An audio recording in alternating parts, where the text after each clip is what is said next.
Buenas tardes a todos desde España y buenos días a los que se conecten desde el continente americano. Hoy tenemos a Marcio Aita como invitado en las charlas con el autor de La Rigma. Nos va a hablar sobre un tema muy interesante, sobre inestabilidades del antebrazo. Nos va a ilustrar con algunas teorías que han desarrollado. La verdad es que para mí es un placer tener a Marcio. Por fin nos pudimos conseguir conocer físicamente, primero en Brasil y bueno, y luego nos encontramos también en Minneapolis. Yo le tengo mucho aprecio a él, tanto a él como a Gustavo, porque considero que son personas muy creativas, con una gran iniciativa y muy inteligentes. Y para mí, pues nada, es un honor que haya aceptado la invitación. O sea que nada, Marcio, muchas gracias por tu participación. Explícanos un poco quién es Marcio Aita, dónde trabaja y sobre qué nos va a hablar. Buenas tardes a todos. Bueno, bom dia a quem está acá em Brasil. É um prazer enorme também compartilhar deste espaço com você, Sérgio, e poder falar de um tema que gostamos muito. Sou Márcio Aita, de região de ABC. ABC são três sítios, um acerca de outro, três cidades acerca de São Paulo. André, Bernardo e Caetano, Santo André, São Bernardo e São Caetano. É um complexo como um grande sítio produtivo de Brasil, comparado até com grandes metrópoles. E trabalho acá, empecei minha carreira nesta universidade, continuo nela, agora como professor, continuo a trabalhar também em hospitais universitários de ABC e centros privados também acerca de universidade. E toda a minha formação é medicina, ortopédia, trauma, mano e pós-graduação, mestrado, doutorado, todo em lo mesmo sítio de ABC, e é um prazer imenso estar aqui representando esta universidade. Não tenho nenhum disclosure para esta charla, a não ser a amistade que começou online e agora presencial com você, e também porque és um grande gênio, um grande entusiasta de la cirurgia de la mano, e as pessoas se encontram porque pensam iguais, não? Vamos começar então a falar E Copa do Mundo? Quem não lembra da defesaça de Marcos na decisão contra a Alemanha em 2002? Brasil pentacampeão. Marcos, destinado a títulos, mas a contusões difíceis também. Contusões, você é parado sem a vontade de parar, né? Sem estar preparado para parar. Então, claro que eu vou ter que parar uma hora, mas vai ser por minha decisão, não por contusão. Então, agradeço a invitação e estas palavras de porteiro Marcos, que campeão mundial com Brasil, teve muitas lesões acerca de antebraço, e estou aqui porque creio que é um papel importante do médico trazer de volta um atleta, uma persona, um chico, um anciano, as tuas atividades personais, profissionais e também de lazer. Então, por isso estamos aqui, para tentar falar de conhecimento para poder curar a patologia. Então, os objetivos dessa charla, falar um pouco de inestabilidade de antebraço, desde o codo até a muñeca, mostrar casos, mostrar a relevância clínica e principalmente dois pontos: diagnóstico e tratamento, com métodos dinâmicos que permita acerca de la cirurgia, acerca do tratamento, ganhar mobilidade e manter a estabilidade. Um pouco de experiência com este tema, esta é a última publicação, que foi em Rikma, sobre lesões concomitantes de fratura de muñeca com lesões de codo, se havia ou não na relação de las duas articulações, de las duas patologias, e separamos em dois grupos e concluímos que quando se tem esta relação é recomendado em lo mesmo tempo tratar as duas patologias, não só uma, para que o antebraço tenha toda a sua harmonia de volta. Então, invito a todos a conhecer antebraço. Acá estamos com um vídeo de uma dissecção de rádio até codo, mostrando toda a conexão que há em munheca, em médio de antebraço e em codo. Há um ligamento que tem várias ramificações, é chamado de membrana, e que há um sítio muito importante acá de estabilidade, de propriocepção e de mobilidade. Se conseguimos manter este sítio harmonioso, não teremos problema para hacer as atividades. Mas se há um dano, se há um problema, temos que quitar isso para poder volver à harmonia. Então, encontramos dois problemas. O primeiro, inestabilidade de rádio cubital distal. Por exemplo, quando temos uma fratura de cúpula radial e acerca da cúpula radial temos esta inestabilidade. Outro ponto, como quitar essa inestabilidade? Trataremos com artroscopia, reinserção, reparo de fibrocartílago, que é o estabilizador primário, ou outros métodos, como tratar a membrana interóssea em sua porção central, em sua porção distal, não importa, mas há que quitar essa inestabilidade. E, por fim, muitas vezes tratamos codo, tratamos a munheca e mesmo assim se continua a inestabilidade. E aí o que fazer? Então, vamos falar por conta disso tudo. E como falei, o outro ponto é a cúpula radial. Quando há uma fratura de cúpula radial, precisamos estudar tudo o que se passa acerca. Se esta fratura é possível tratar com osteossíntese, com placas, com tornilhos, ou se há necessidade de uma artroplastia. E quando se hace a estabilização de cúpula radial, testamos todo o antebraço e aí miramos que há inestabilidade de antebraço agora. E aí o que fazer? E aqui queria saudar, né, Sexlo Presti, Hotchkiss e Monteja, que são grandes filósofos de cirurgia de antebraço, que nos brindou com muitos conhecimentos, principalmente nas instabilidades longitudinais, na tríade terrível de codo e também na fratura luxação de Monteja. Então, saludo para esses três que nos ensinaram muito. E acá, cambiando um pouco a hora da história para a cinemática, a biomecânica de antebraço, aqui um ponto importante. Diferente de outras articulações, quando suportamos carga com o antebraço, por exemplo, nesta figura que a pessoa segura todo o seu corpo, todo o peso de tu corpo em duas argolas, há estabilidade distal e estabilidade proximal. Esta conexão tem que estar perfeita. Então, a membrana interóssea há que estar sana para poder fazer uma atividade como esta. Se não há estabilidade suficiente, não se consegue sustentar o peso do corpo. Então, é muito importante estar estável para poder fazer uma atividade.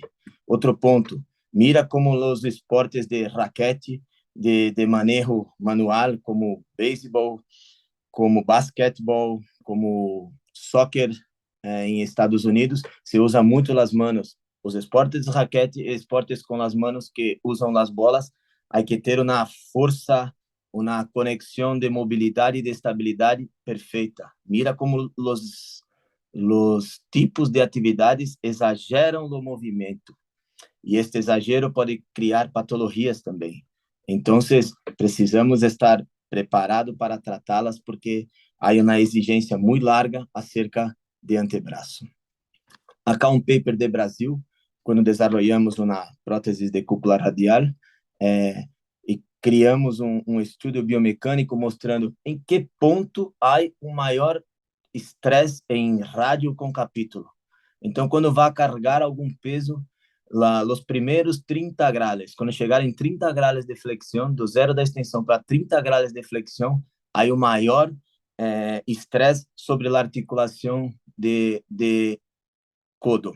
Então, aí tem que estar estável os ligamentos para carregar um peso, por exemplo. Então, é importante que não só a munheca esteja sana, mas codo também. Acá um estudo, uma cortesia de um médico de Alemanha, mostrando esta conexão.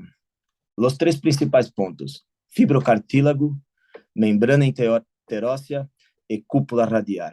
Se há sanidade de los três, não passa nada. A carga se distribui de forma perfeita. 80% radial, 20% cubital.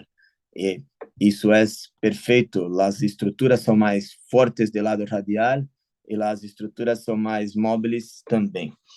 Agora, quando temos problemas, por exemplo, em membrana interóssea, a banda central, porém se mantém os outros dois sítios intactos, se cambia um pouquinho a biomecânica, há um estresse maior em centro de antebraço, porém as duas pontas seguram e não há muito câmbio de biomecânica. Agora, quando há um dano em fibrocartílago ou em cúpula radial, aí se cambia toda a biomecânica. E aí toda a força ao carregar um peso se passa por cúbito húmero, uno cubital. E aí sim teremos um grande problema biomecânico, porque haverá um desgaste de cartílago nesta região. E acá um vídeo mostrando que quando não temos nada, não temos fibrocartílago, não temos membrana interóssea, não temos cúpula radial, há uma estabilidade longitudinal do antebraço. Mira como o rádio se vai aproximar e não tem nada que o suporte. Então, quitar a cúpula radial para nós outros não é bueno, porque vai cambiar a biomecânica do antebraço. Agradecer a Ezequiel Zeidenberg que hice este vídeo para nós outros. Acá um pouquinho desta relação, não agora só de estrutural, mas de mobilidade.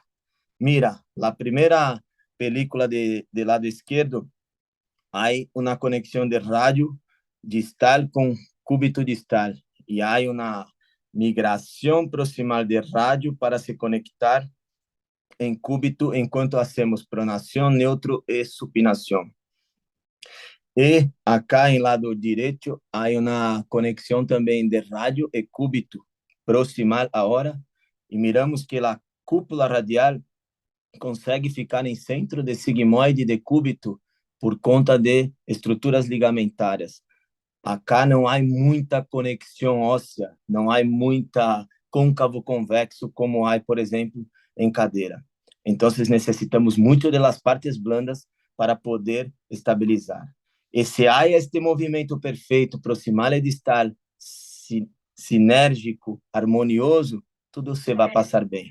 E para que isso aconteça, miramos que para continuar esse movimento de cúpula radial até a muñeca, passar por membrana interóssea. Então, há que ter essa conexão muito preservada.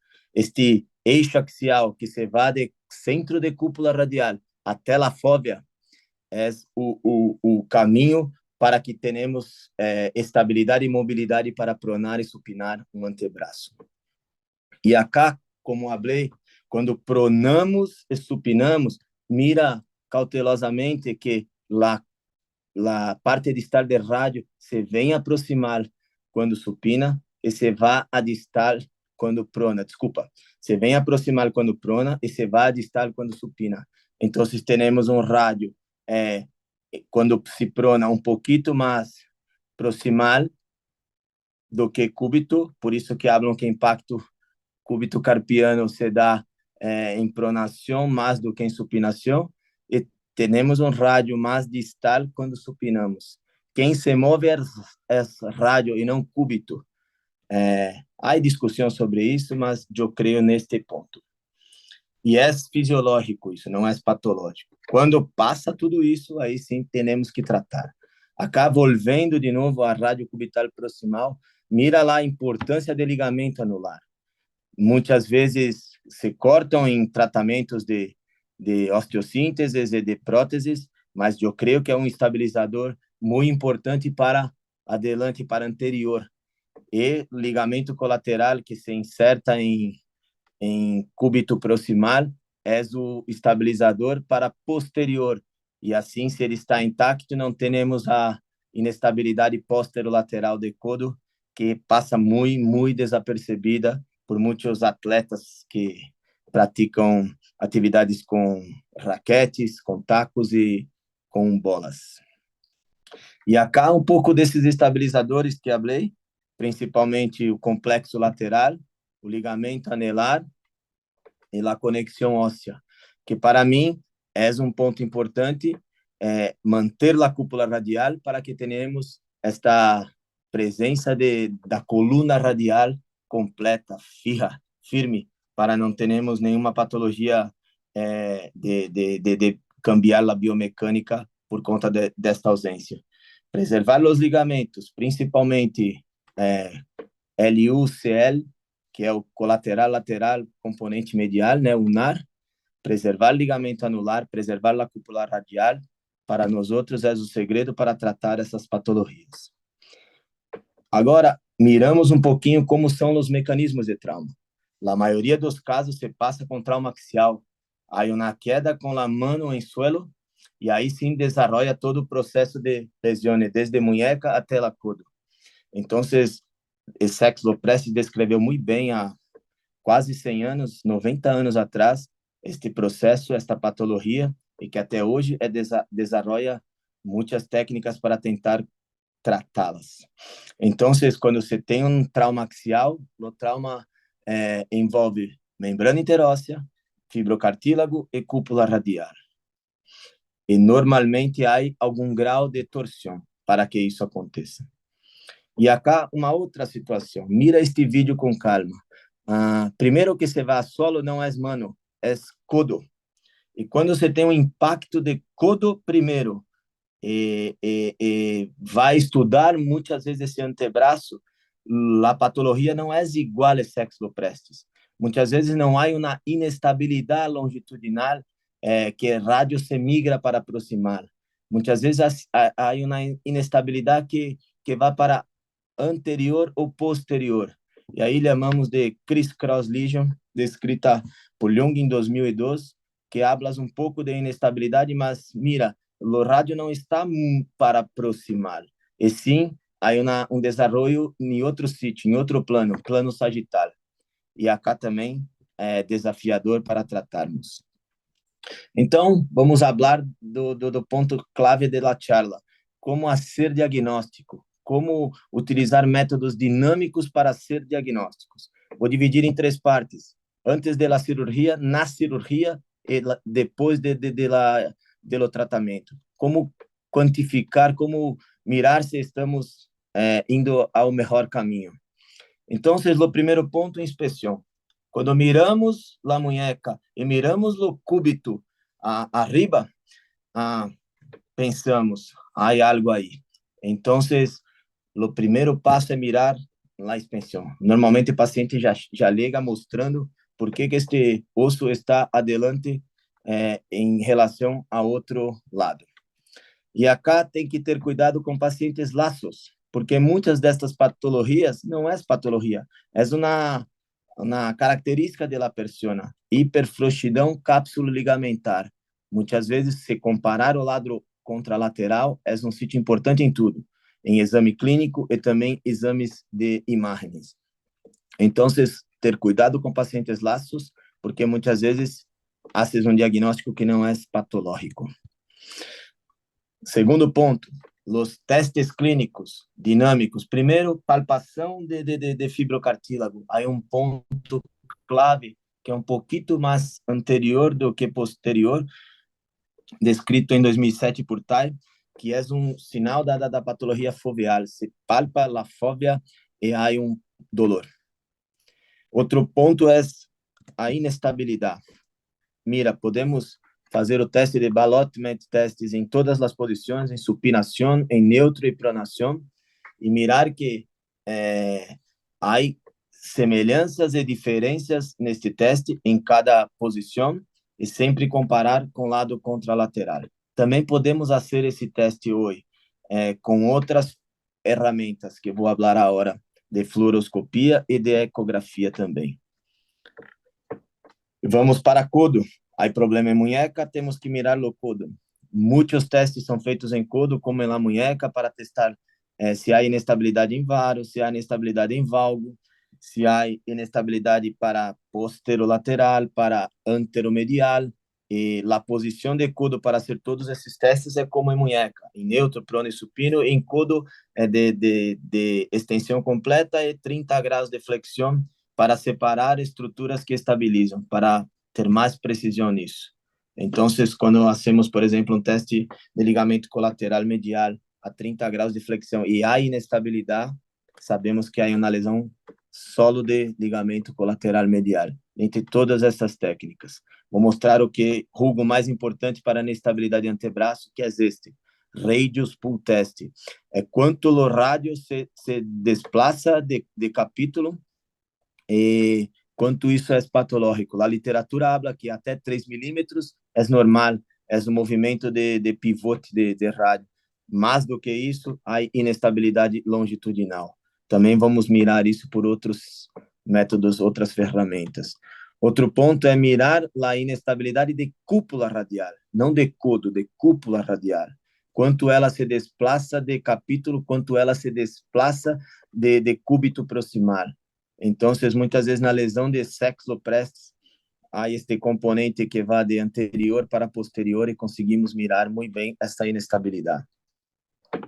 Vamos para agora as ferramentas de imagens. Saímos do exame físico, vamos para ferramentas de imagens.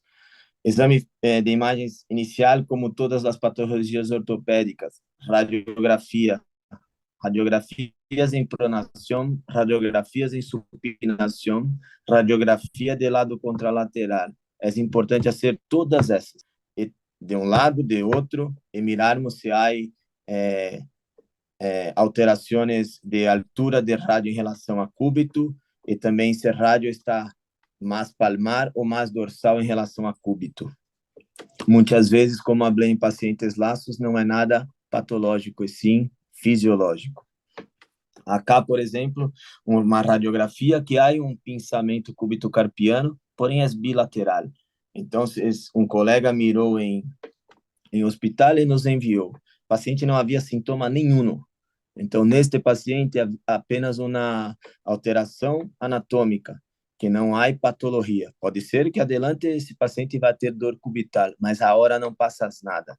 Então, mirando o lado contralateral, se quita o problema. Agora vamos para radiografias patológicas. Mira este tico de 5 anos que teve uma queda em um brinquedo e trauma inicial foi em codo e depois em munheca. Mira, a cúpula radial se desplaçou, o cúbito proximal também se desplaçou, então há cá 2 problemas.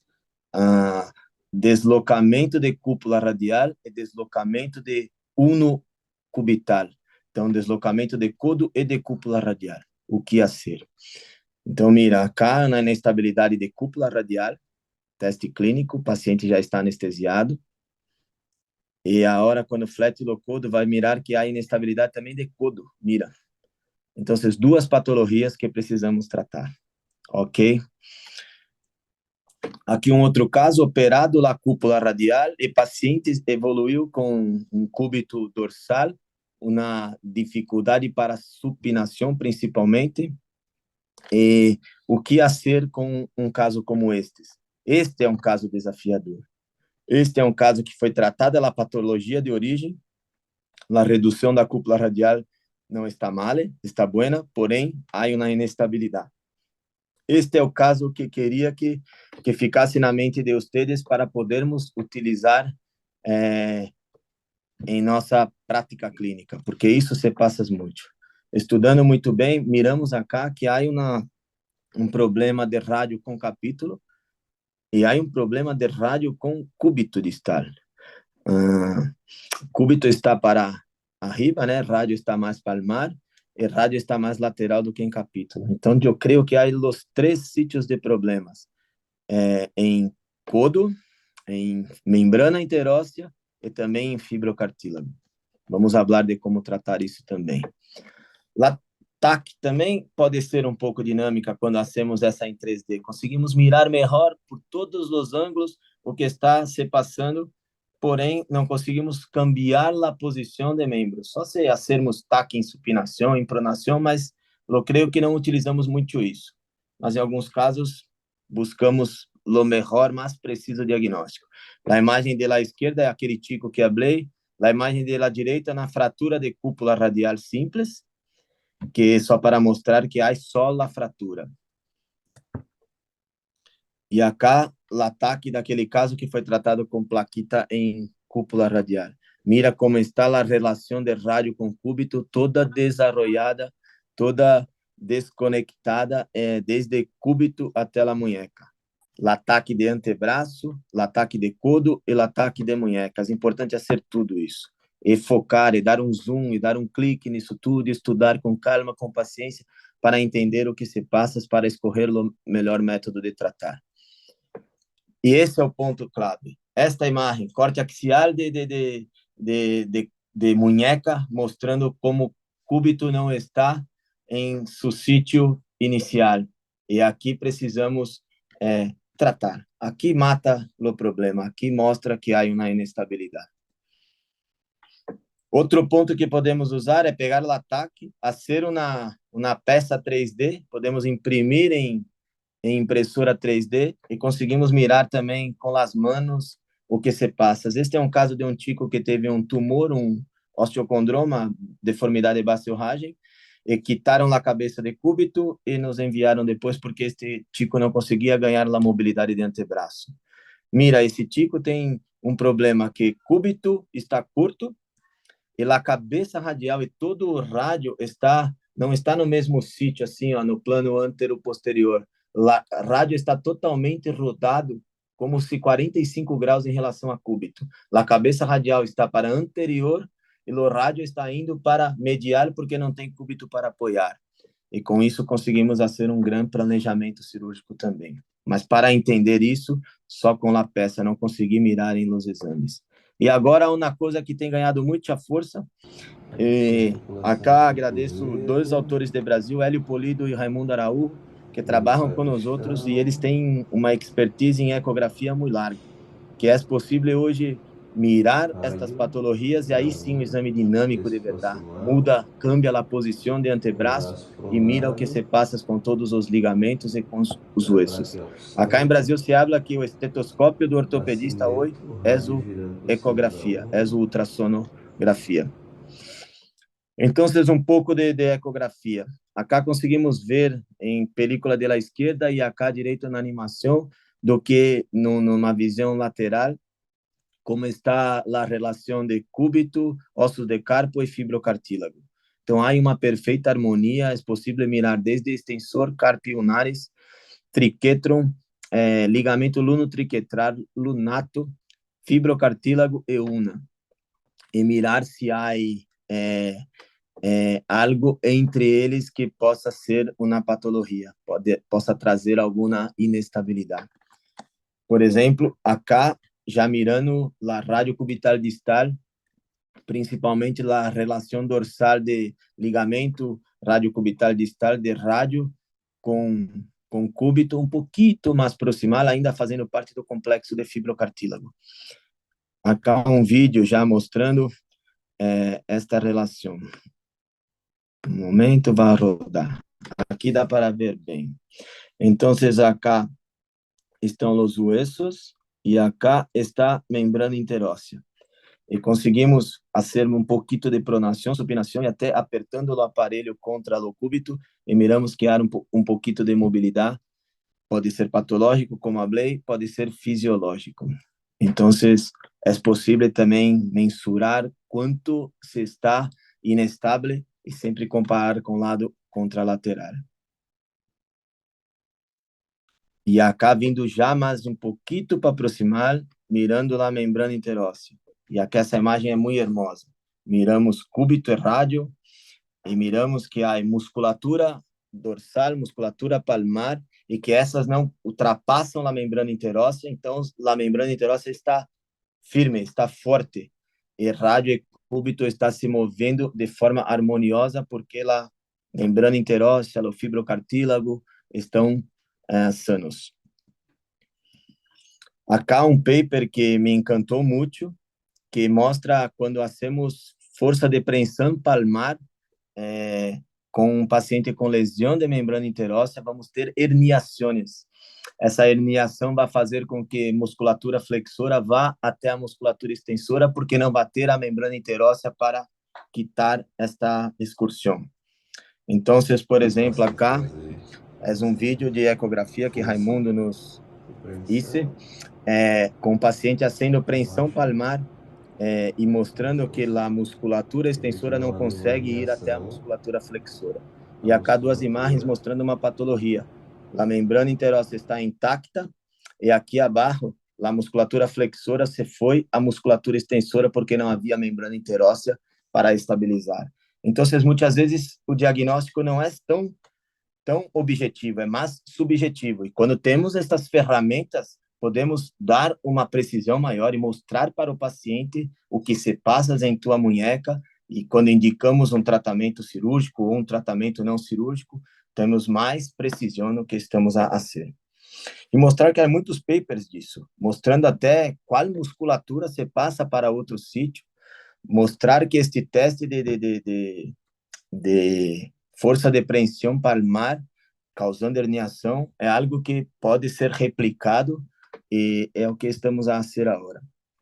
E aqui, por fim, uma imagem que é mais utilizada em ecografia, que é a senopronação e supinação, e que não há uma inestabilidade de rádio cubital, e sim de extensor carpionaris. Mira como ele está fora de seu sítio, e agora, quando fizemos um movimento de supinação, ele sai, quando vamos a pronar, ele vai dentro de tu sítio. Então, há uma inestabilidade de extensor carpionaris aqui. Mira como vai ampliando a precisão do teu diagnóstico. E assim, para tratarmos, teremos mais precisão também, não?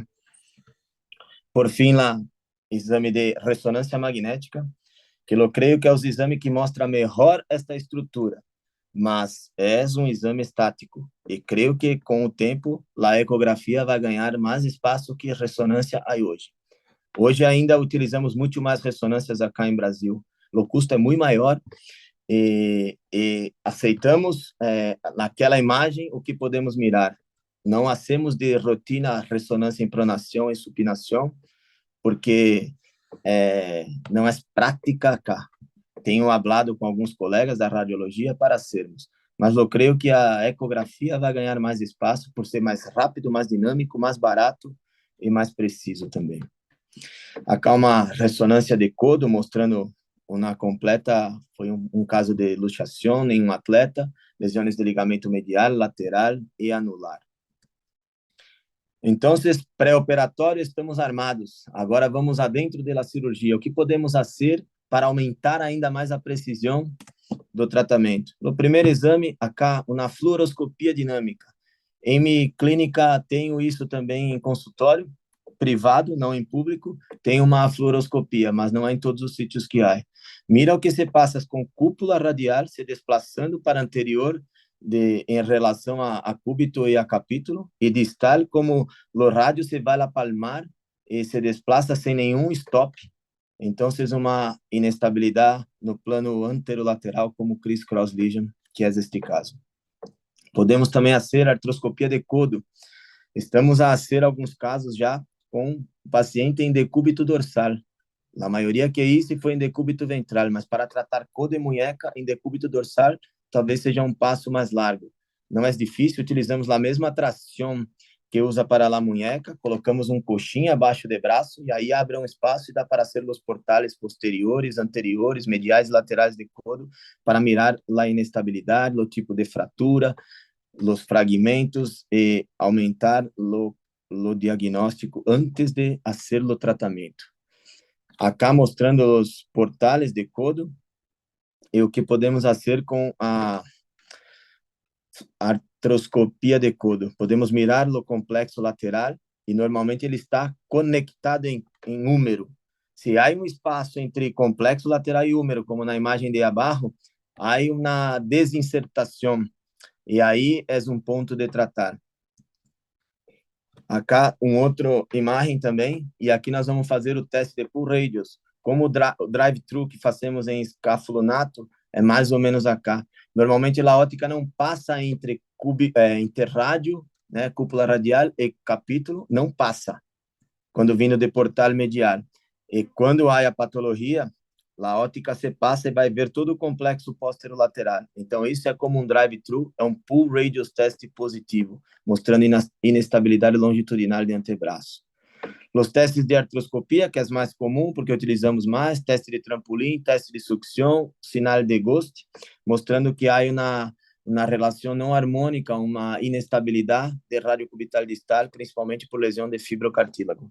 Aqui um exemplo mostrando um fibrocartílago que está desapegado de cúbito, então há um ghost sign positivo, e acá mostrando a qualidade de fibrocartílago quando vai tratar também, porque se há um fibrocartílago bueno, o procedimento é prático, rápido, mas se não está reparável, temos que fazer algo de reconstrução. Então, o teste também mostra se o tecido é próprio para utilizar como solução ou há que fazer reconstrução. Acá uma imagem de um portal abaixo de fibrocartílago, portal foveal direto, que mostra uma conexão perfeita entre cúbito e fibrocartílago por la fóvea. Pode utilizar esse portal também para mirar se tu túnel ósseo está perfeito. E, por fim, este é o ponto. Hacemos diagnóstico no intraoperatório e temos que tomar a decisão acá. Então, temos que ter todas as ferramentas em la mesa para poder escolher que método utilizar e que técnica vai aplicar e qual instrumento, qual implante vai utilizar. Por isso, no intraoperatório, com a artroscopia, com a fluoroscopia, temos que estar armado. E temos que fazer isso de forma harmoniosa. Não só fazer artroscopia para diagnóstico, mas sim para tratamento. Ganhamos tempo e ganhamos precisão. E agora, depois da cirurgia, como passas la muñeca? Então, conseguimos mirar por artroscopia, por exemplo, que fibrocartílago agora está estável, se conectou a cúbito.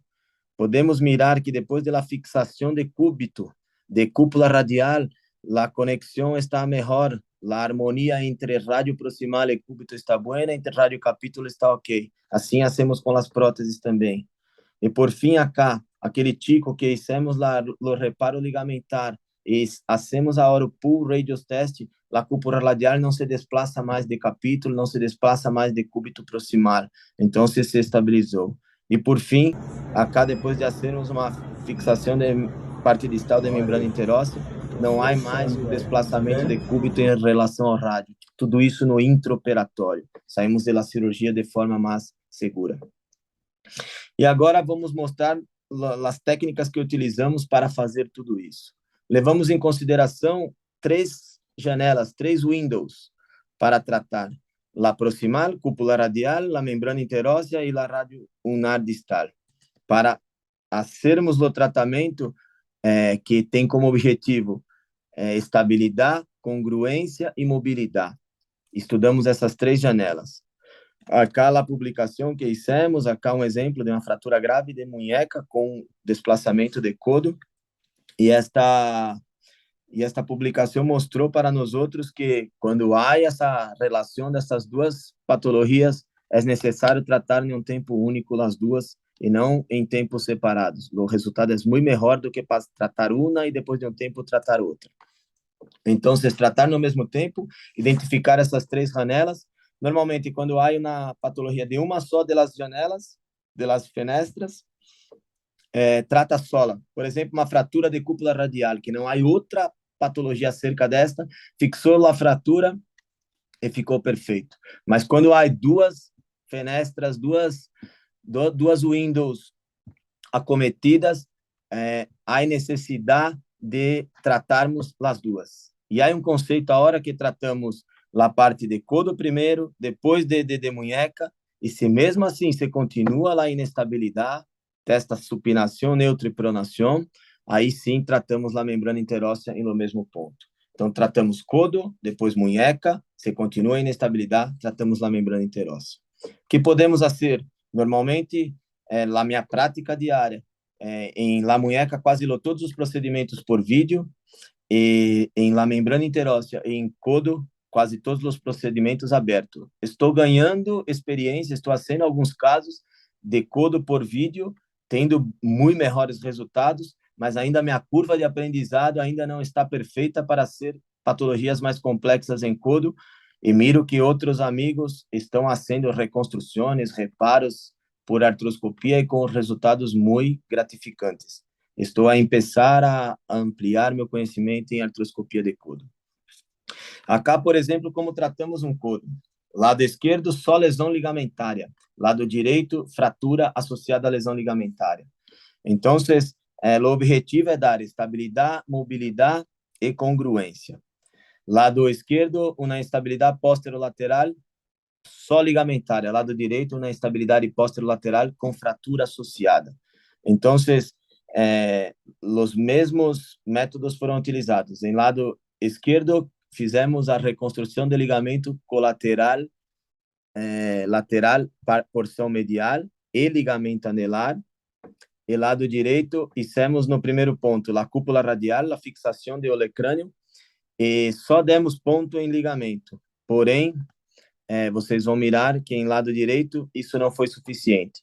O paciente, após 8 semanas, sentiu um clique em codo, e aí miramos que havia uma inestabilidade de cúpula radial e tivemos que fazer uma reconstrução, porque o reparo não foi importante. Em ambos os casos, utilizamos a fixação externa, porque eram pacientes de alta demanda e queríamos mobilizar precocemente. A vantagem do fixador externo é principalmente estabilizar varo e valgos. Com o fixador não temos nem varo nem valgos, então não há sobrecarga sobre a nossa reconstrução. Podemos dar liberdade e mobilidade. E assim estabilizar e depois quitar com 8 semanas, mais ou menos. Agora, em munheca, hacemos o reparo da parte distal de membrana interóssea ou reinsertação de fibrocartílago. Sempre que possível, e que o tecido é reparável, busco esta imagem acá da esquerda. A reinsertação foveal, para mim, solve de maioria dos problemas, mas muitas vezes o tecido não é bueno, e aí temos que partir para procedimentos de reconstrução, como técnica de Vicente Caratalá, que é artroscópica, técnica de Brian Adams, que foi a primeira que aprendi. E outro ponto é tratar a parte distal de membrana interóssea. Eu creio que quando vou fazer uma reconstrução, porque fibrocartílago não está bueno, eu prefiro isso. Por quê? É uma técnica muito mais fácil, muito mais sencilla, que traz estabilidade e que quita 2 problemas: inestabilidade transversa e inestabilidade longitudinal. Vou falar bastante dessa técnica agora. Os pontos para hacer é utilizar uma M-fita, como o René Horguera falou semana passada, de braquio radial. Não tiro todo o braquio radial hoje. Esta imagem mostra que ainda há braquio radiales acá, porque o túnel ósseo é menor, ainda preserva alguma função de braquio radiale e facilita toda a técnica. Então, o René evoluiu muito bem esta técnica. Hacer os túneis ósseos em supinação, que é quando se reduz a rádio cubital distal, a posição anatômica em supinação, mas na hora de dar tensão, haces em neutro, para não perder, não quitar pronação e nem quitar supinação, porque se fijar em pronação, não vai supinar, se fijar em supinação, não vai pronar. Então, se dá tensão em neutro, fica até um pouquinho mais móvel, mais inestável, porém fica harmônica. Tá? Já tive casos que fijei em supinação e tive dificuldade de ganhar pronação. E quando eu não tenho como fazer reconstrução por conta de artroses, porque é uma doença degenerativa, se cambiou a biomecânica de munheca e de codo, aí partiremos para procedimentos de Salvatore, como Darrache, Salve-Capange, e a prótese que me encanta muito mais do que quitar ossos ou fazer artrodeses. Eu creio muito mais na técnica de artroplastia do que de artrodeses ou artroplastias de quitação de osso. E temos complicações também. Este é um caso de nós outros que, depois de tratarmos a inestabilidade, fizemos um acortamento de cúbito e causamos um dano proximal. E aí não teve outra solução que não fazermos uma técnica de Salvatore. Então, quando buscamos o tratamento para termos sucesso, temos que ser congruentes, estáveis, móveis, e a técnica tem que ser precisa, de osteossíntese, de artroplastia, de reconstrução. Não pode falhar. E acá vamos mostrar alguns casos clínicos. Por exemplo, este caso que mostrei lá, que o trauma inicial foi em codo. E acá podemos mirar que há um desplaçamento para anterior de rádio em codo e um desplaçamento para anterior de rádio em munheca também. desculpa, posterior, né, em munheca e anterior em codo, como criss-cross lesion. E aí os passos, exames intraoperatórios, exames dinâmicos, já mostrei essa imagem, só mostrando que há inestabilidade em munheca e codo, e dividimos as três ventanas, las três windows. Primeiro, tratar a fratura de codo. Segundo, checar se ficou o codo estável. Segundo, tratar a reinserção de fibrocartílago, e se continua estável ou se não quitou o problema. E terceiro, a membrana interóssea.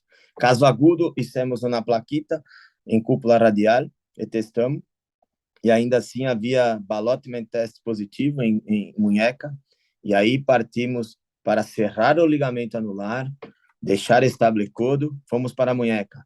Fizemos lá o exame, miramos lá a patologia de fibrocartílago, miramos que era um tecido sano e poderia ser reinsertado.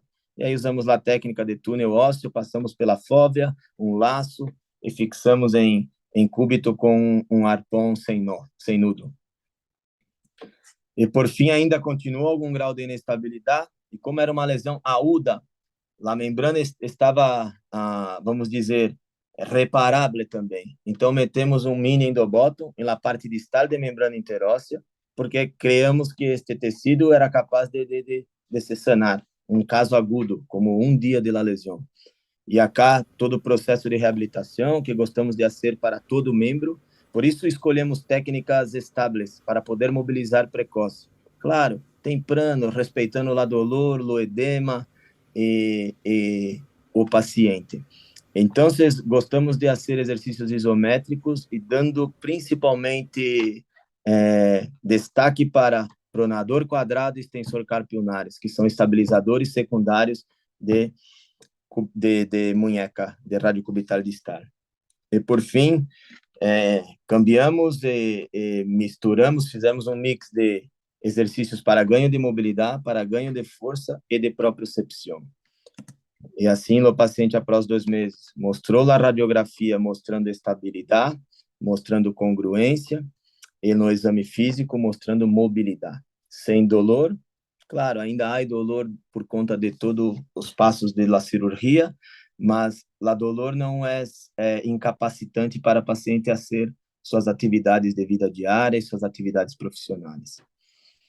Outro caso, a hora de sexlopresis. Um paciente foi tratado com a fratura de cúpula e fratura de escafoides, mas não miraram isso, a inestabilidade longitudinal de antebraço. E aí cambiamos a prótese, acortamos o cúbito, tinha como 9 meses de lesão, e hicimos aí o caso de membrana interóssea na parte distal com braquio radialis. Ponto de entrada um pouquinho abaixo da inserção em rádio.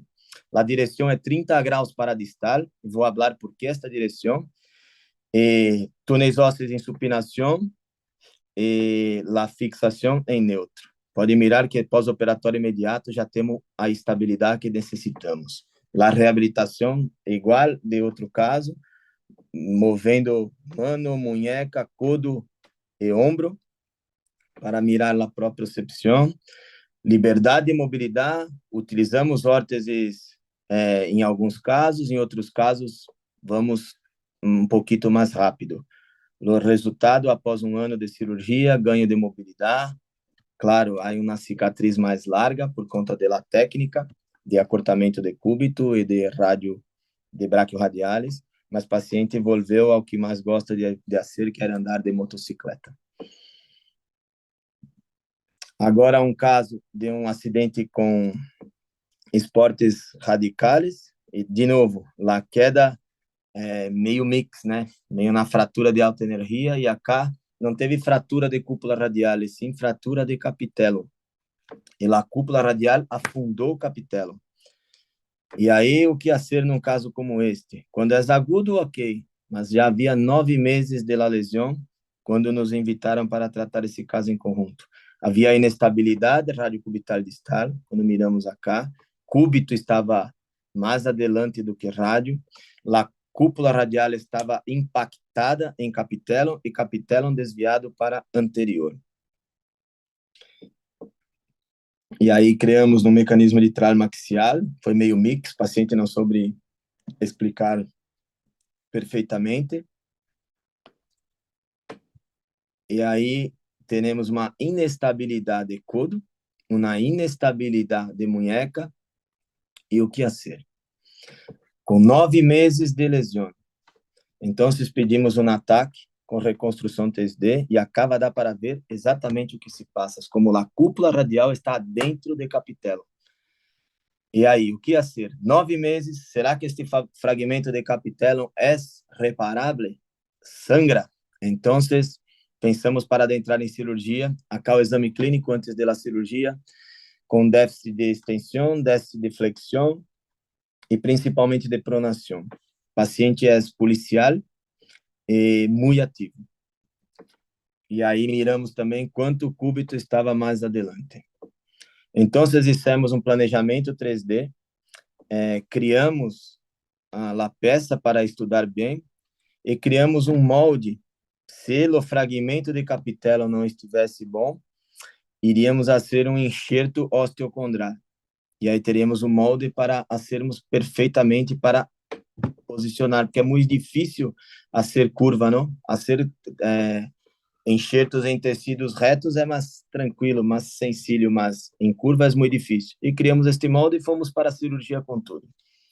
E acá a cirurgia, muito cuidado na via de acesso, que é uma via anterolateral, e para evitar, por exemplo, a desconexão de ligamento colateral, fomos até o máximo que podíamos, abrimos um pouquinho a cápsula para anterior, colocamos uma ferramenta com muito cuidado, que é um Romans, e aí miramos a cúpula radial dentro do capitelo. Acá essa imagem, miramos que o fragmento de capitelo estava viável. Fizemos várias microperfurações e quitamos o garrote e ele sangrava. Quitamos o torniquete e ele sangrava. Então, achamos justo fixá-lo de volta sem a necessidade de fazer o enxerto osteocondral. E utilizamos enxerto de ilíaco para preencher um pouco de falha que havia, mas lá cartílago estava bueno e o tecido estava sangrante. E aí fixamos com tornilhos, e aí testamos lá a estabilidade. Quando testamos lá a estabilidade, rádio capitellum ficou perfeita.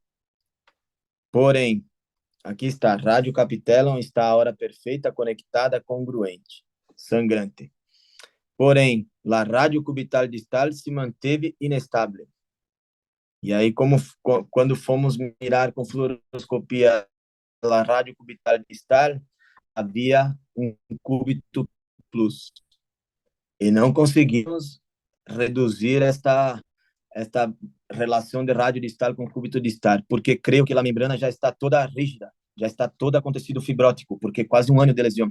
Então, aí decidimos, estávamos preparados também, de acortar cúbito. E me gosto de acortar cúbito por diáfise, e gosto de meter a plaquita em posição anterior. Miramos, havia 5 milímetros e quitamos mais ou menos 5 milímetros. E quando hacemos em diáfise, tensionamos tanto a membrana interóssea quanto os ligamentos cúbito-carpianos. E aí sim, estávamos preparados também para sermos braquiorradiales, mas quando hicimos o acortamento de cúbito, ficou estável a parte distal e ficou com uma boa relação harmônica. E eu queria quitar mais um pouquinho, mas meu grupo achou que estava igual do lado contralateral e ficamos assim. Queria quitar mais 1 milímetro, mas cerramos assim a história. E acá ganhamos um pouquinho de estabilidade radiocubital distal, tínhamos uma síntese estável, então podíamos dar mobilidade temprana. E mira o paciente com 1 mês de cirurgia, ainda limitado, mas já ganhando toda a supinação e ganhando pronação também. E acá, a radiografia se mantendo a redução, o fragmento não está necrosando, e por fim, com 2 meses, se ganhou quase que toda a mobilidade. Então, creio que se vai adelante e muito bem este caso. Acá um caso mais grave, uma trauma de alta energia, fratura bilateral de codo, e com outros danos, um politrauma. E aí, aquela radiografia inicial é muito difícil, porque este caso veio transferido para nós outros. Montei da melhor forma. Uma fratura bem grave de cúpula radial, de cúbito proximal, E de outro lado também, na fratura de cúbito diafisário, de cúpula radial com pouco desvio e fratura de munheca também. Ponto inicial, hicimos fixação externa bilateral, laparotomia de abdômen e a TLS, a hora está ok. O paciente respondeu muito bem, é jovem e agora vamos estudar o próximo passo. Então, a radiografia agora com fixador externo, mostrando que não havia harmonia nenhuma em rádio, em cúbito e em húmero. Do outro lado, sim, o rádio estava bueno, com uma boa redução, o cúbito estava bueno, a cúpula radial também estava perfeita. E aí, fizemos os diagnósticos. De um lado, metemos uma placa MIPO em cúbito, não fizemos nada em cúpula radial e metemos uma placa volar em rádio distal. Lado esquerdo este. Agora em lado direito, cúpula radial, uma placa MIPO em una proximal. E aí o paciente se evoluiu muito bem na parte clínica e também foi ganhando mobilidade. Pero no quarto mês, do lado esquerdo, eu estava acompanhando ainda com muita dolor, muito edema, e no quarto mês mirei que o antebraço esquerdo não supinava, parava em neutro e não supinava. Pronava ok, mas não supinava. E aí o que ia ser? Já havia um trauma de alta energia, 4 meses de lesão, já operado, agora o paciente está bem clinicamente, e aí teste clínico mostrando uma inestabilidade bem visível de rádio cubital distal, na TAC mostrando que havia uma subluxação de cúbito em relação à rádio. Eu creio que a fratura de rádio estava muito bem reduzida pela gravidade da lesão. E a TAC estudando melhor, miramos acá. Cúbito está fora de seu sítio, está fora de fossa sigmoide. E aí, isso foi antes de desenvolvermos a técnica de braquiorradiales.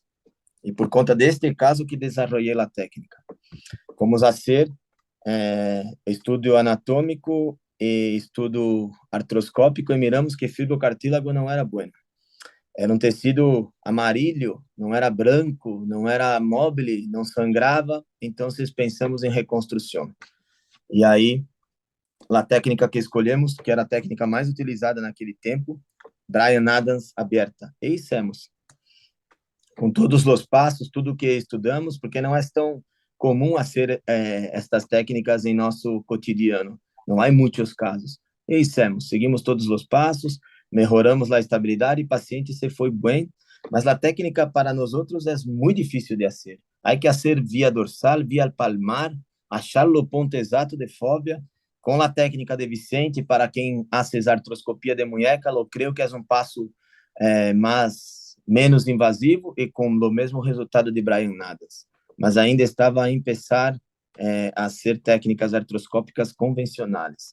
Acá como ficou o paciente, pré e pós-operatório, conseguindo estabilidade, congruência e mobilidade. Um caso também com muito tempo de lesão, meteram na prótese de cúpula radial, mas como um espaçador, e era na tríade terrível, mira que há arpones em cápsula anterior, havia também fraturas de coronoides, e esse paciente evoluiu com dolor em munheca, evoluiu com rigidez de codo, e se mirar com calma, um desgaste de capitelo como um overstamp da prótese. Porque, no meu ponto de vista, havia inestabilidade. E mira essa setinha cá, havia uma ossificação heterotópica acerca do ligamento anular também, que não foi reparado. Então, a TAC mostrando que havia osso sobre a cúpula radial, a prótese. Então, um espaciador, e aí pensamos em cambiar esta na prótese que acompanha a mobilidade de codo. Queríamos fazer uma mosaicoplastia em capitelo, porém, a companhia de seguro não aprovou. Então, fizemos solo microperfurações em capitelo, cambiamos a prótese, metemos esta prótese modular em codo, e aí fomos testar rádio cubital distal, que havia muita dolor. No teste havia inestabilidade e lesão de escáfulo nato também. E aí fizemos a membrana interóssea para a parte distal, fixação com âncora knotless, Fizemos também a supercapsuloplastia, que desenvolvemos junto a Mantovani, e para preservar a conexão do escafoide com o lunato, passamos este parafuso. Não é um rácio como classicamente se passava e só isso.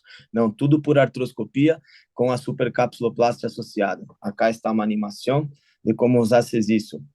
Conecta as duas partes de DIC e depois metemos um parafuso para manter esta conexão firme e forte para dar mobilidade temprana. Com 6 meses quitamos o tornilho, que é o que hacemos hoje. Estamos a publicar este paper junto com Martín Caloia de Argentina e agora com todo o grupo de Latinoamérica, porque todos estão a fazer isso. Também miramos como está o cúbito, o rádio cubital proximal, rádio cubital distal e munheca. Mira o exame físico. Este acá, Dr. Daniel Consoni, que trabalha com nós outros, e o caso era dele, fomos operar juntos. Para falar deste paciente, falta ainda ganhar um pouco de extensão de codo, porém, o paciente está móvel, estável, sem dolor, volveu a tu trabalho, volveu a tuas atividades de lazer. Então, achamos que tivemos um sucesso no resultado. Está estável tudo. Codo, mano, munheca e antebraço. E acá, esta publicação que fizemos em 2016 e que creio que é uma boa oportunidade para utilizar principalmente nesses casos de inestabilidade de antebraço, em casos crônicos, por exemplo, que não temos ferramenta para reparar fibrocartílago, não temos tecido para reparar fibrocartílago, e ao invés de fazer reconstruções articulares, fazer essa reconstrução extraarticular que dá estabilidade longitudinal e transversal de munheca. Acá, por que ser no sentido oposto a DOB, que é uma crítica que temos muito. A DOB, e há papers, inclusive de Espanha, mostrando que a DOB é muito mais um proprioceptor do que um estabilizador. E há um paper de Áustria, de nome deste tecido, que é o distal tract, que é a inclinação que utilizamos em nossa técnica. Quando hacemos esta posição de 30 graus para distal de la reconstrução, quando hacemos para distal de la reconstrução, mira, esta reconstrução impede que rádio se migre para aproximar. La DOB não há nenhuma estabilidade para aproximar. Então, por isso, hacemos em direção oposta a DOB.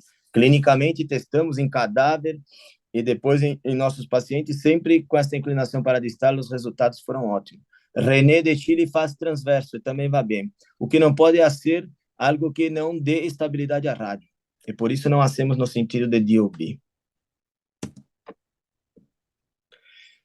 Então, o conceito é hoje encontrar ferramentas que possa ser um diagnóstico dinâmico das patologias, não só mirar imagens fijas, mas testar a posição da munheca, que é como hacemos o diagnóstico, e ver como estão os tecidos, se estão sanos, se estão rotos, e agir aonde se necessita. Se pudermos usar artroscopia para isso, de la munheca e a hora de codo, podemos tratar casos graves com técnicas minimamente invasivas e não minimamente tratadas, e sim identificar o problema e tratá-lo de forma segura. E o exame que creio que vai nos auxiliar nos próximos anos, isto é de certo, de fato, vai ser a ecografia, por ser um exame muito próximo de nós outros, muito prático, muito barato e muito rápido de, inclusive, mostrar para o paciente o que se passa. Então, tratar patologias complexas, temos que ter precisão de diagnóstico. E acá esse slide mostra o que precisamos: artroscopia e ecografia. Checar quando hicimos lá tratamento cirúrgico ou tratamento não cirúrgico, como ficou a estabilidade. Tem que ter estabilidade suficiente para dar mobilidade temprana. As articulações têm que, em todas as posições, serem congruentes. Aí acreditamos creemos que a estabilidade está precisa e está perfeita. O movimento tem que estar livre, não pode ter déficit de pronação e de supinação por conta de tua reconstrução. Entonces, acertar o ponto isométrico, acertar a tensão que se dá na tua reconstrução para que este movimento fique livre. Checar tudo, munheca, antebraço e codo. Usar esses exames dinâmicos, entender antes de operar esse paciente se realmente é necessário a cirurgia, se não uma redução de codo fica estável, talvez não precise operar, mas se há necessidade de fazer a cirurgia, que técnica utilizar, ter todas as ferramentas em tua mesa de quirófano e usar essas técnicas minimamente invasivas. Muitíssimas graças por estar aqui com você, Sérgio. Estou listo aí para perguntas e opiniões e discussões também. Marcio, una pregunta. Bueno, muchas gracias por la charla. La verdad es que es súper interesante. Hay un montonazo de información, muchísima información. Entonces, bueno, quería hacerte algunas preguntas también para intentar aclararnos y dejar algunas ideas claras. Si tú tienes el concepto que tú hablabas de las tres ventanas, si tú tienes una lesión que afecta a las tres ventanas, el orden de tratamiento de las ventanas para ti es codo, muñeca y antebrazo, ¿no? Sim, perfeito. Sempre faço assim. Vale, esto es una cosa que creo que para los que igual no tienen tanta experiencia, creo que es bueno recalcar, porque al final pues hay que dejar algunos conceptos claros y muchos de los conceptos que tú has explicado son muy avanzados. Entonces, otra de las cosas que te quería preguntar, tú hoy en día, actualmente, tu gol estándar para una reconstrucción extraarticular es con brachioradialis o es con tejido no biológico, como explicó la semana pasada René. Esta é uma boníssima pergunta. Por que hacemos com tecido biológico? Até hacemos um mix. Às vezes metemos o tecido não biológico, a fita, junto com o biológico para aumentar, por exemplo, a força mecânica da reconstrução. Mas por que creio no tecido biológico neste caso? Quando mete só a fita, osso, fita, e há vamos dizer, uma mobilidade da munheca de antebraço e há uma mobilidade de fita com osso, essa fita vai desgastando o osso. E agora, quando há cápsula que encapa o osso e mete a fita arriba da cápsula, como por exemplo em escáfulo nato, quando faz cápsulo 10, eu creio que é um sítio melhor. Agora, quando vai meter a fita direto em osso, eu creio que vai causar um dano em osso la fita. E por isso, faço reconstruções biológicas quando só tem osso e tecido. Não tem cápsula cercando o tecido. Quando a cápsula cerca o tecido, posso meter a fita acerca da cápsula. Mas, neste caso, prefiro biológico. Y, por ejemplo, el concepto que explica Gustavo Gómez de intentar reforzar esos túneles con push locks o con tornillos que defiendan un poco la interfase entre ese tejido no biológico y el hueso, ¿tú crees que eso podría ser una adaptación que podáis desarrollar? Podemos fazer teste, sim, mas aí teríamos que meter também um tornilho em rádio. Hoje não metemos tornilho em rádio, nem arpones em rádio, só em cúbito. E para proteger essa relação, como você falou, a fita tem que passar adentro do tornilho. Exacto. O tornilho tem que estar em contato com isso, a fita não. Porém, mira, em rádio cubital distal, tornilho teria que pegar todo o rádio, porque a fita vai passando por todo o rádio. O que se passa? Acontece que a fita vai dar contato direto com isso. Se conseguir evitar isso, é possível fazermos também só com fita, mas teria que ter tornilho em todo isso. El mismo concepto nos explicó la semana pasada René, de que él pasa la cinta en supinación y la tensa, la inserta en neutro, que es Perfeito. sí, el mismo concepto habéis explicado. Entonces, En varias de los casos clínicos he visto que pasabas un mini tie rope o similares en la reconstrucción de la membrana interósea, ¿no? En el tercer paso. Entonces, ¿nos podrías explicar en qué posición pasáis el mini tie rope y en qué posición fijáis o lo tensáis? Perfeito. Quando eu uso mini tie rope, antes, a única ferramenta que temos acá em Brasil para fixar o tecido. Então, passava tie rope abaixo da reconstrução com braquiorradiales, metia braquiorradiales entre o botão e o osso, e quando tensionava tie rope, tensionava o enxerto como se hace em rodilha. Mas, hoje, em casos agudos, em casos que opero como um dia, 2 dias, não faço a reconstrução com braquiorradiales, porque a membrana está lá, o tecido está pronto para se quitar, e aí meto tie rope. Aí, como aços. Gosto de pôr mais distal possível, 30 graus de inclinação de rádio para cúbito. Há guias para isso, para conectar a ponta de cúbito com ponta de rádio para tu hilo passar onde queiras. Se queres fazer para a parte central de membrana interóssea, um ponto fácil de aplicar na prática clínica. Pega cúbito e divide em 3/3. Da ponta de codo até o primeiro terço de cúbito é o ponto que vai passar inicialmente. Só que esse ponto você vai transpõe para a rádio. Então, o terço proximal de cúbito vai para a rádio, é por onde vai passar o hilo guia de rádio. Inclina mais ou menos 30 graus e vai a segundo terço de cúbito. E aí o hilo vai sair em segundo terço de cúbito. Então, primeiro terço de cúbito transfere esta posição para a rádio, é por onde vai vai passar o drill de rádio para cúbito. E o segundo terço de cúbito é onde vai sair o drill. Eu gosto de fazer de cúbito para rádio, porque cúbito é mais pequeno.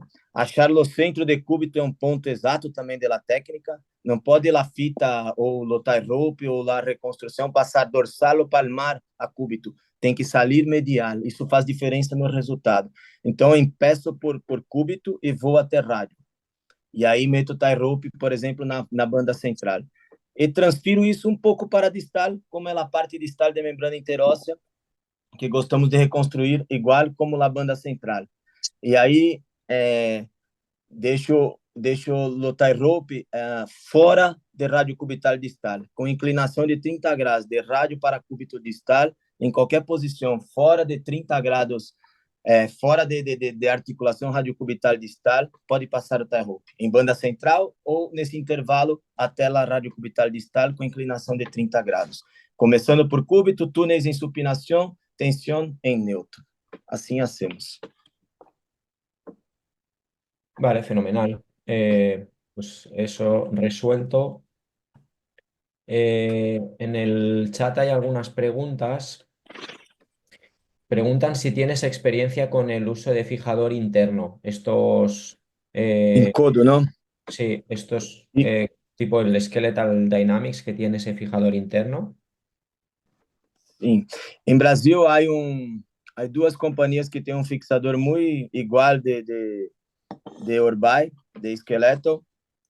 Eu nunca utilizei em prática clínica, mas em cursos em cadáveres. Eu creio que essa é uma discussão bem acalorosa versus fixação externa.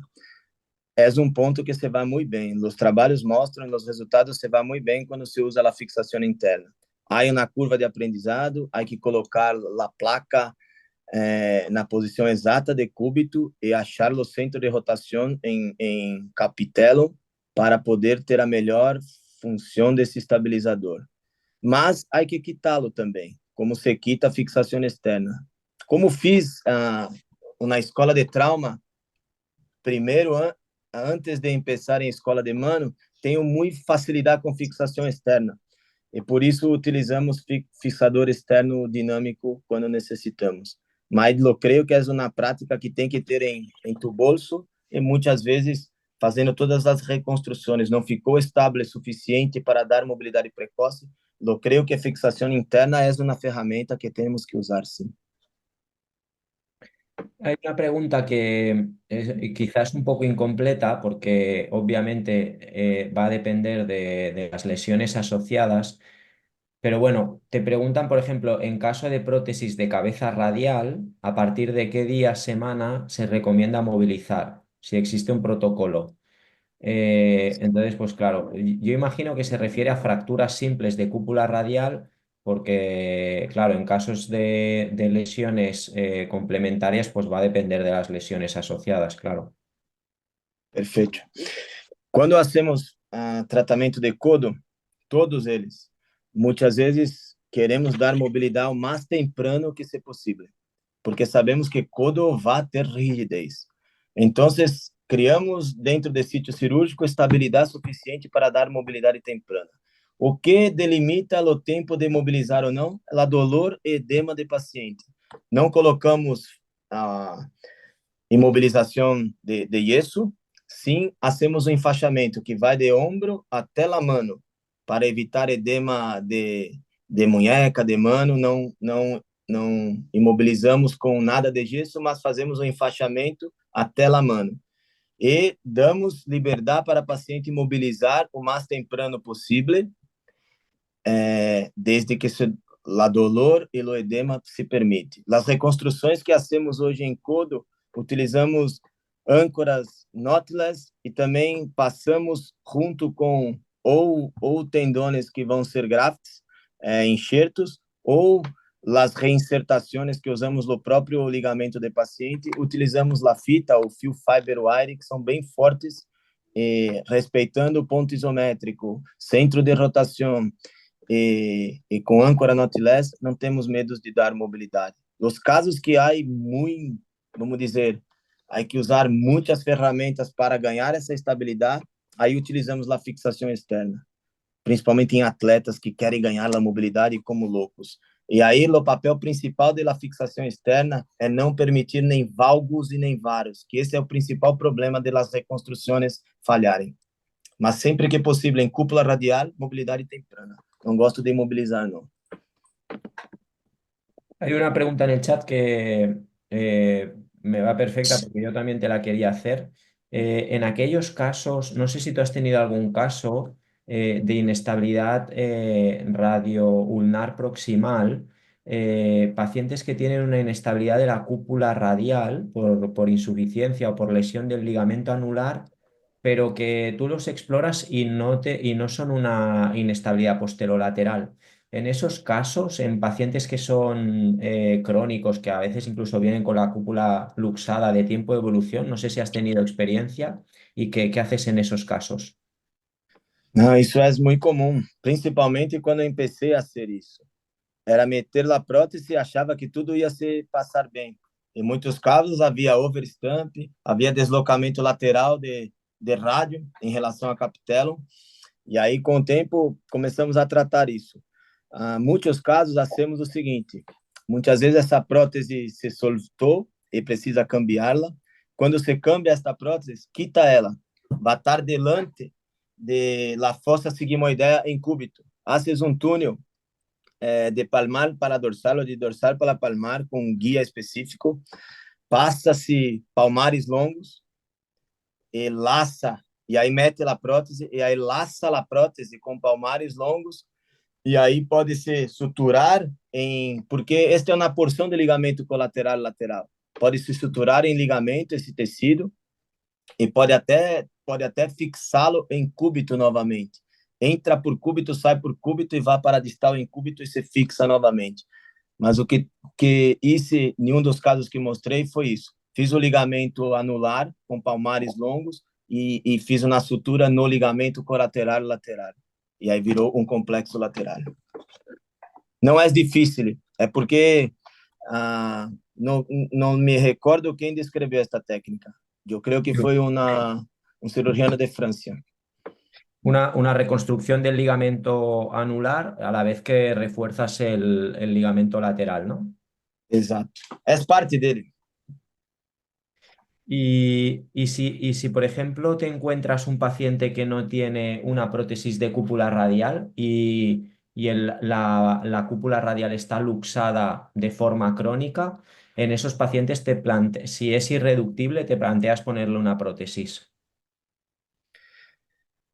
Ah, quando há paciente que há uma luxação crônica de cúpula radial sem próteses e há artrose nesta cúpula radial, a ser uma prótese solo não vai quitar o problema. Tienes que No, dar estabilidade junto. claro, prótesis más la reconstrucción del ligamento, me refiero.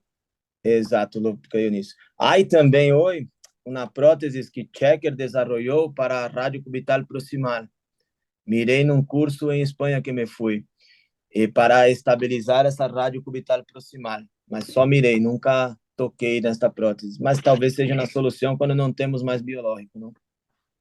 Sí, de momento estuve hablando con Luis y me comentó que están pasando el tema de la FDA y todavía está en desarrollo. Eh, bueno, eh, ¿qué más te quería preguntar? Me ha sorprendido ese caso del Essex Lopresti crónico que has presentado. ¿Cómo pudiste ganar longitud de espacio o sea, intentarle dar longitud al radio para poder poner el capitellum que estaba desplazado y volver a recuperar la posición? Es una pregunta que tengo porque he pensado, debía haber mucha presión en esa articulación. ¿Cómo conseguiste ganar ese espacio? Entramos com muito temprano nisso. E principalmente, quando eu fiz a via, me foi muito para a anterior. E consigo mirar assim, quando soltei a cápsula anterior e fui quase la tróclea e meti um romance, só de soltar a cápsula anterior, já ganhamos um pouquinho de espaço. E utilizamos uma ferramenta que se utiliza para ser hallux valgus. Eu esqueci o nome, que se põe como uma pinça entre a cúpula radial, entre não no fragmento que iria reduzir, o espaço que havia impactado, e se abre assim, como esqueci o nome. E meti essa pinça que você vai roscando ela e ela vai abrindo e abrimos o espaço de forma mecânica. Aí quando abrimos, roguei esta pinça para posterior um pouco, desci o capitelum e seguramos com uma outra pinça e aí metemos os hilos guias. Esqueci o nome dessa ferramenta. Quando lembrar, te Sí, hablo. bueno, son Spredo. sí, sí, distractores óseos, spreader, bone spreader. Eh, Exato. Raimundo Spreader. Ele que havia uma caixa com muitas ferramentas como esta. eh, ¿Has tratado algún caso de un criss-cross crónico? Sim. Aquele tico que tinha antebraço bilateral, aquela lesão, o rádio não tinha acortado, e sim tinha desplaçado para palmar. Mas eu nem sabia que existia criss-cross naquele tempo. Tratei como se fosse tudo sexloprestes. Mesmo que já havia descrito, eu nunca havia tido contato com o conceito. Bueno, la semana pasada hablábamos eso con René, que creo que hay cosas que muchas veces, pues claro, al final estas charlas están dirigidas a todo el mundo. Y claro, a veces hablas con gente como tú, que tenéis mucha experiencia y empezáis a explicar ya por un nivel tan elevado que hay gente que todo lo que se queda por debajo, pues a veces pues no les alcanza. Entonces es bueno explicar ese tipo de lesiones porque, pues, por ejemplo, la semana pasada estoy seguro que había mucha gente que no había oído hablar nunca de ese tipo de lesión, con lo cual son cosas que son importantes.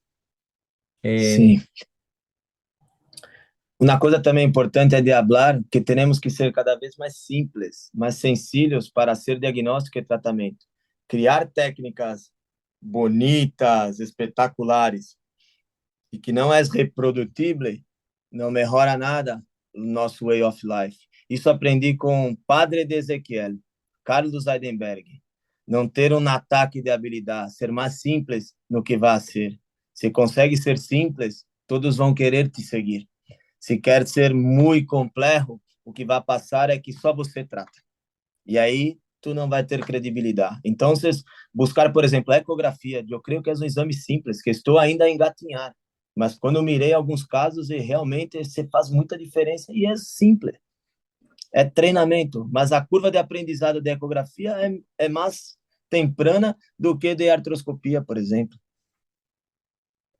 Totalmente de acuerdo. Por ejemplo, cuando yo hice los primeros casos de reconstrucción de tipo Adams, yo pensé, digo, es que esto es demasiado complicado. O sea, los pacientes van bien, pero esta técnica es demasiado complicada. O sea, no, Igual. no, yo tuve la misma sensación. Entonces, lo bueno es que con el tiempo se van desarrollando técnicas relativamente cada vez más sencillas y más generalizables que todo el mundo puede utilizar con resultados muy similares. Por eso me ha gustado, por ejemplo, el comentario que has hecho respecto a algunas modificaciones, ¿no? Pues que, por ejemplo, la técnica que tú utilizas con el brachioradialis a mí me la había explicado Ezequiel y me pareció brillante la idea de cambiar la dirección del túnel y que sea inversa a la banda oblicua distal, que al principio es contraintuitivo, pero luego cuando lo piensas realmente es muy bueno. Pero sí que el mismo Ezequiel me dijo, pero yo también no estoy convencido de que si la hiciésemos completamente perpendicular, no funcionase. Y la semana pasada, hablando con René, él ya las hace perpendiculares y las hace no biológicas. Entonces, yo creo que estar abierto a posibles modificaciones, posibles cambios que simplifiquen los procedimientos, hacen que tu credibilidad aumente, porque al final, pues bueno, cuando yo tenía ese conocimiento, pues la describía así, pero admito que hoy en día se puede hacer de una manera más sencilla con resultados muy similares. Con lo cual, totalmente de acuerdo contigo. Estou muito de acordo com o que tu falou, porque o conhecimento não é meu, nem tu, é de todos. Então, se tu acrescenta em minha prática diária, eu acrescento em tua prática diária, isso só vai acontecer se estamos abertos. E por isso vamos adelante, não? Perfeito. Bueno, Marcio, nada, muchas gracias. Me ha encantado que hayamos charlado. La charla es impresionante, tiene muchísimo contenido. Te agradezco tu participación y nada, y también que nos hayas enseñado y hayamos repasado muchos conceptos. Seguro que volveremos a tenerte por aquí en el futuro y nada, un placer. Oh, graças a você pela invitação. É muito bom compartilhar com todos vocês conhecimento e perguntas e dúvidas. Estou sempre listo e graças. Buenas tardes a todos aí. Um prazer encontrar-te, Sérgio. Un placer. Nos vemos pronto. Graças. Um abraço a todos. Un abrazo, hasta pronto.